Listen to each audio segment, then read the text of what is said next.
প্রতিদিনের মানুষ চাক বা না চাক ওভার থিঙ্কিং এখন একটা লাইফের একটা পার্ট হয়ে গিয়েছে বা অনেক বেশি চিন্তা করা। বিশাল বিশাল জি আপা, এখান থেকে বের হয়ে আসার উপায়টা আসলে কি?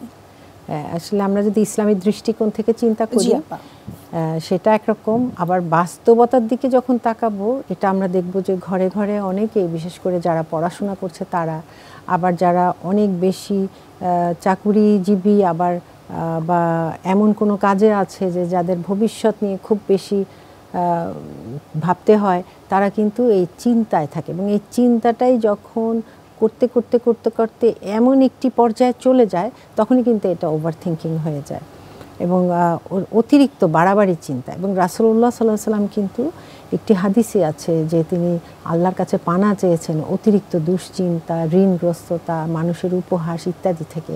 তো দুশ্চিন্তা থেকে এটা কিন্তু দুশ্চিন্তার জন্ম দেয় ওভার থিঙ্কিংটা।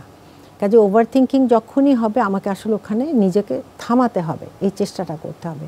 কেননা তাওয়াক্কুল আল্লাহর উপর, তাওয়াক্কুল আলাল্লাহ, এটা যদি আমি করতে না পারি, ওভার থিঙ্কিং বা অতি চিন্তাটাকে কিন্তু আমি থামাতে পারবো না। আমার প্রচেষ্টাটা আমি করে যাব, সব কিছু আমার মনের মতো হবে না। আমার যখন সব কিছু মনের মতো আমি করতে চাই, তখনই কিন্তু আমার এটা বেড়ে যেতে থাকে এবং আমি সবাইকে মানে আমার কিছু দেখিয়ে সবাইকে খুশি করে ফেলবো, বা আমি এমন একটা কিছু, এটা আমি জাহির করব, এগুলোও কিন্তু মানুষকে ওভার থিঙ্কিংয়ে নিয়ে যায়। এবং এটা শুধু যে আমার দুশ্চিন্তায় নেয় তা না, এটা কিন্তু মানুষের মানসিকভাবেও শান্তি কেড়ে নেয়। কেননা সে ভবিষ্যৎ নিয়েও বেশি চিন্তা করবে, অতীত নিয়েও চিন্তা, কারণ অতীতকে সে বর্তমানে টেনে নিয়ে আসবে, তারপর সেটা নিয়ে অ্যানালাইসিস বা বিশ্লেষণ করতে করতে করতে করতে কোন যে পর্যায়ে চলে যায়, তারপর বর্তমানেও এমন কিছু কাজ করতে যাচ্ছে, সে বিশ্লেষণ করতে করতে মনে হচ্ছে এটা একেবারেই নেগেটিভ, অথচ ওটা হয়তো আল্লাহ তাআলা তাকে পজিটিভ হিসাবে পাঠিয়েছিল। জীবনকে যতটা ইতিবাচকভাবে নেওয়া যায়।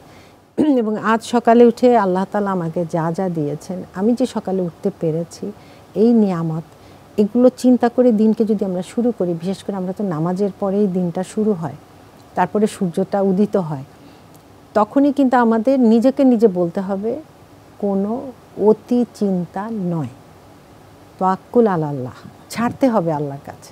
ইনশাআল্লাহ ইনশাআল্লাহ, আল্লাহ সে তৌফিক দান করুক সবাইকে।